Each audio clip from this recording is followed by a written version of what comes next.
ठीक है। माई के सिंगार वाला सेट चाहिए, अगरबत्तियों के 2 पैकेट चाहिए। ये लीजिए 10 रुपए और बाकी खाते में लिख दीजिए। अरे मैडम, तू जितना सामान कहबू हम उतना सामान देब, ओकरा खातिर हम भागल ना हई। लेकिन जदि उधारी के बात कैलू तब बुझ लिह हम संतोष पागल नहीं।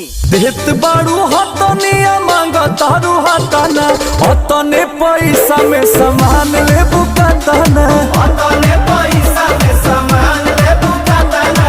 तू जानत हुआ कि हम ग्रेड ए पढ़ नहीं।